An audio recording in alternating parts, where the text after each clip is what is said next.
These are the predictions as of 6:43 p.m. Eastern, the Tuesday before early signing day. There's going to be another run of these tonight, late hours, wee hours at Warchant.com, the premium recruiting board.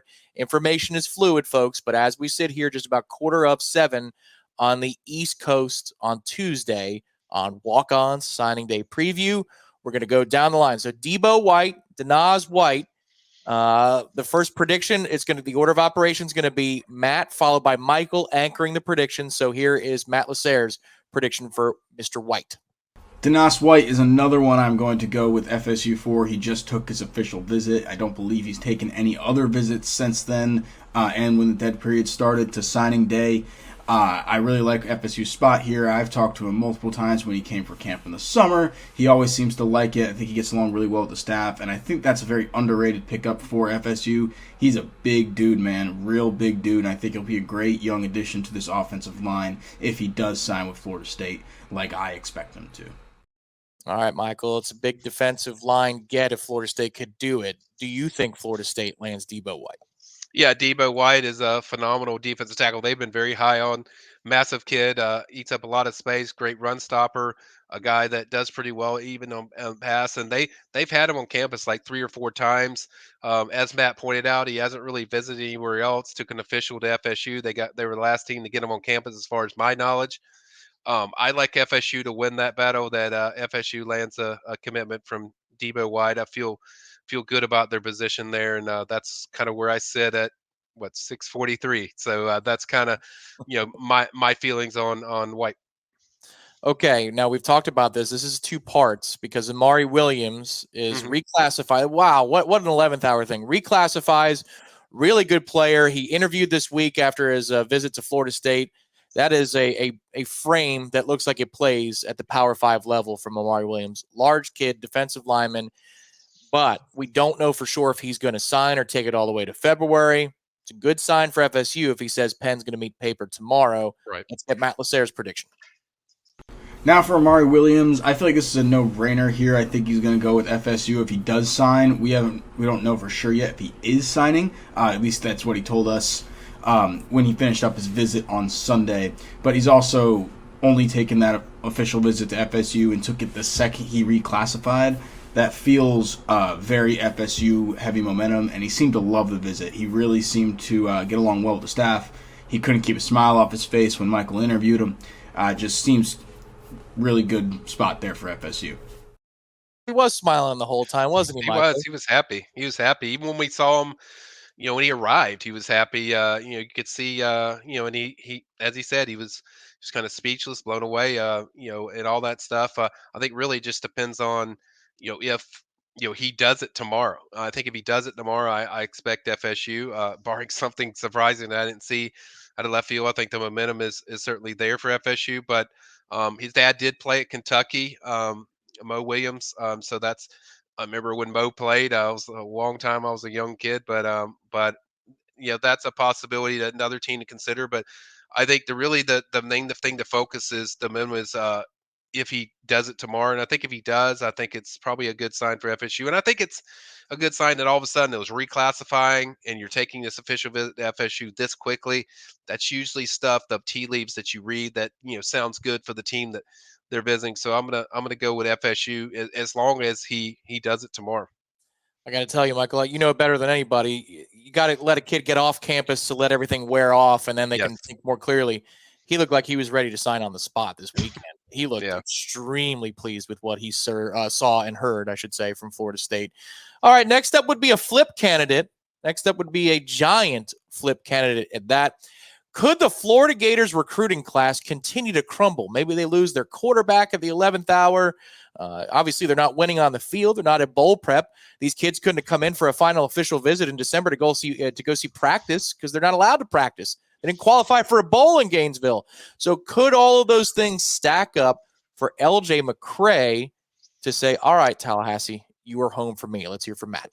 Now for one of the bigger ones, LJ McCrae. You guys are going to get mad at me for this one. I will say I don't think he's going to sign with Florida, but I also don't think he's going to sign with FSU. It just seems, I don't really like the feel I've had, or at least with the family and the staff, or at least what I've seen.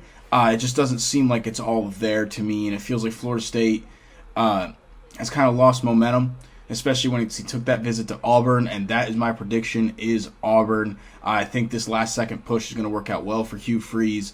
He's done a few flips already so far with 5-star Cam Coleman a few weeks ago. I just feel like LJ, it just feels Auburn to me. It's a gut feeling, but at least it's not Florida. All right. At least it's not Florida. Michael, your thoughts earlier in this program were the momentum for Florida is actually kind of sticking around. So what say you? Yeah, I go back to his recruitment is just getting to know him and being and knowing people around him and he told me this when he made his decision that, he's a very loyal guy, even though Florida's lost some coaches and yes, I think that Napier's probably going to get fired next year with that schedule they have. I do think I still think it's going to be Florida just because of their loyalty and there's the things I've heard behind the scenes of. I agree with Matt. It's not. I don't think it'll be FSU, but I mean that was one I mentioned that in the late hours are going to keep still working. I've heard the communication's still high with FSU, so I do think the communication's there, the product is there, the development is there. But when you're dealing with kids that are, there's some kids that are spontaneous, and then there's some kids that are loyal, and he just fits that to me that loyal guy that I lean more towards him sticking with Florida. So that's kind of where I'm at. Where I think LJ McCrae will probably stick with Florida. All right. Neither of you have him going to Florida State, but you never know. You never know. We'll see what those predictions look like later tonight. Now, 5-star plus safety KJ Balden. He said, I mean, man, you already know where I'm signing. I'm going to Florida State. I made my mind up. Absolutely. Then in the last 24 hours, Michael, even I'm catching Auburn buzz left and right here. Yep. And then somebody who's connected to the program and they're a funny person texted me 20 minutes ago. And it was that there's Georgia buzz now. And he says, good. This is actually good news to me because it sounds like he's effing with everybody again. So so there's just one person's perspective behind the scenes. But KJ Bolden's been committed to Florida State for some time. Can they close the deal this time with one of the top defensive backs in the recruiting class? Matt LaSerre's prediction. Go ahead. Does he stick KJ Balden? Short answer, I think yes. Now, some of you probably will get worried from my Auburn prediction to LJ McCrae and that tweet that KJ put out after his OV to Florida State, tweeting at LJ, looked like it was recruiting him. You're going to think, oh, well, maybe now that meant Auburn if they're trying to link up in Auburn. No, I don't think so. I think that was a stretch to try to commit him to get him to commit to Florida State or flip to Florida State. I think KJ sticks. Was that interview with him on Sunday after his OV convincing? Not at all. Not at all. And I understand everyone getting worried after that because he said, I can't really speak on that right now after saying he would, but he did say he wasn't visiting Auburn. So it's, I understand why everyone was kind of up in the air like, I don't like that, but I think he does stick. If you've noticed throughout his recruitment, when he takes other visits, he always likes it. But it always seems like when he comes to Florida State, he gets a different feel. And it's always like, oh, he goes to Georgia, and now he's coming to FSU, and wow, this feels different. I feel more at home. I feel better here. I like it so much better. It's almost like every single time he comes back to Florida State, it's to confirm his decision, in my opinion. And that's why I think he sticks on signing day. Michael, this is a vicious football player. I love me some KJ Balden. You look at his highlight reel. There are dudes who really lean into the physical part of the game of football. This is an enforcer. God, I would like the answer to be yes this time tomorrow. We said, good. All this nonsense is over with. What say you on KJ Balden? Oh man, it's a whirlwind. I said this too, that KJ I think enjoys the process too. I think he enjoys the pursuit. I think he likes that. I think that's why we've heard, for most of it was Auburn, and then all of a sudden Georgia with some, late bloods. And I think I agree with your friend, Tom. I think that's actually a good sign because it tells you it's a little bit all over the place. I think with this recruitment, you have to go back to what place that you feel, the most comfortable when you see the body language and different things, the way he acts compared to, places like Auburn where he likes Hugh Freeze a lot. He really likes him. He certainly loves Kirby Smart. And there's a lot of buzz about, teams in the SEC and they're great and all. But at the end of the day, I still the intel suggests to me that I think KJ is going to stick with Florida State. That's my feeling as of, right now.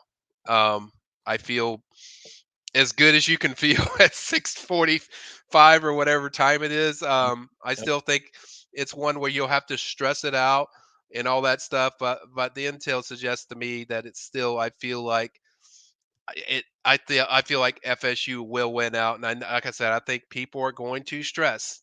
Until pen meets paper, and you're going to hear all kinds of stuff. Sure, you probably hear at 3 a.m. that Auburn's like a team that he feels good about. But I just feel like I go back to the things of the reasons why he picked FSU, and that product is still there. The product is still phenomenal. The product of what they do with their DBs is phenomenal. What they do with their safeties, corners, all those guys. That's one of the big reasons why he committed to them. And I think all those other schools did a great job. But I think in the end, I think it's going to be close. Certainly going to be a sweat fest. But I think he sticks with FSU. It would be great news. Again, that's as of I'm protecting. That's of 6:54 on Tuesday night. We'll see what happens between then and now. We sign on tomorrow for a full day of coverage here on Warchant TV. There is one more name. There's one more name, and this would be what a guy to get. Oh my gosh, what it would do for this offense for Florida State to land Jeremiah Smith. Now, I'm not going to lie to you. People like Reese Davis and other ESPN people lie to you and say that they don't know the college football playoff rankings before the show starts. We know that that's fake. It's been proven. I have not watched Matt LaSerre's prediction, but I do know it takes 90 seconds of him breaking down Jeremiah Smith. So I want to feel the hemming and the hawing, and I want to see where he comes out on this. Go ahead, Director Ben. Now for the biggest one that we have on this list, who's not committed to Florida State, is Jeremiah Smith, number one wide receiver in the class, number one player for the On3 industry rankings in the 2024 class. I think Florida State's going to do it. I think Florida State will flip Jeremiah Smith and send shockwaves throughout the college football world of recruiting and just college football in general. And we're back. We're here. We're keeping these kids in state. But in general, why I just think Florida State's had all the momentum for a while now. Coming off since July, when I put him on Flip Watch after Elite Camp, when he called Mike Norvell the best coach of college football. You don't say that if you're not at least thinking about Florida State, at the very least. Maybe the best coach of college football could actually beat Michigan. We'll never know. But I think there's too much here. Last he saw Brian Hartline was at a state championship game a few weeks ago, which was right before, like a day before his OV to Florida State, just down the road from where the state championship was, which is kind of us getting the last lap. That gives us the last momentum. That we've heard that visit went really well, knocked it out of the park. He didn't talk to us afterwards, but this is just going off stuff we've heard. And it's always gone well with Jeremiah Smith. Every single time he comes, it goes well. And he's been here a lot, probably more than anywhere else the last few weeks. And he's seen him play more. Like, he was visiting Florida for the Florida State game. He saw them play in Orlando for the LSU game. I just think it's so good. I think we're going to get him, or I think Florida State's going to get him. It's going to send shockwaves. Well, it would send shockwaves. Jeremiah has been effusive, Michael, in praise. But we've heard that before from other players that maybe didn't choose Florida State on signing day. This would be a big moment. So what say you on Jeremiah Smith for tomorrow? It's the big one, ain't it? It'd be funny if we just ended the stream right now and just like, we'll check back with you later, guys, at 11. I mean, because people would be, but anyway. I've got a walk-ons commercial I could play for 15 seconds. No, but please. We're not going to do that to you guys. This is a tricky one because Ohio State, confidence is pretty strong. It stayed consistent. It hasn't wavered. I check with different people when it regards to people I feel like would know, and they certainly feel like they're going to get him. I do feel it's really close. I do feel it's a lot closer than a lot of people think it is. Like, and a lot of people are going to think, like, with me saying that I'm going to pick Ohio State. I'm not. I'm actually going to pick Florida State based on just the feeling. Now, I'm going against the grain. I'm going against something that I don't usually do with somebody, sources that feel so strongly on one side. But I just feel I do agree with some of Matt's points that there is momentum there. I think there's momentum of just not only just how he feels about Norvell, but also how he feels about Dugans, how much they – just the connection to Florida State's personal, and I always go back to too. He's like, he didn't visit Michigan. I know, I get it. The game was at Michigan, but just he didn't feel like he went to Ohio State that much. And and calling Keon Coleman the best receiver in college football, calling Mike Norvell the best coach. Now, I'm not saying it's a guarantee or a given. I just think like based on what I have, I'm kind of going against the grain of my Ohio State sources that I feel in a close battle. I think it's at this time. Time is it, Tom? 6:58 p.m. Okay, Eastern. almost 7 o'clock. That's kind of where I sit. That I feel like I think it's a little more likely that FSU pulls it off. Well, you know that they're scared in general up there when Brian Hartline is mean tweeting Keon Coleman accomplishments in the last 6 weeks. I mean, like that's his primary recruiter. That dude is liking tweets that downplay how good of a player Keon Coleman is. That's how you know legitimately Florida State has scared Ohio State. We'll see if they finish the job. And there's plenty. Yeah, and that's the thing, guys. We can make all these picks right now, but there's still you got to finish a job and you got to go into the next morning. We know Jeremiah's at noon, so it's a fluid situation that we got to keep checking to make sure the information, the intel, still feels the same way. But yeah, that's kind of where I feel. And I'll be honest, guys, I was already locked in last night because I was thinking outside, taking the trash out, thinking like I'm gonna pick Ohio State for Jeremiah Smith tomorrow. And then as I got a little more intel, it's just I couldn't do it just based on the intel I have currently right now. But I mean that's kind of where I was to kind of let you know my selection process. But as I said, this thing's fluid, and we'll see if anything shifts or goes during the night or even into the morning. We'll see. But that's where I'm at right now.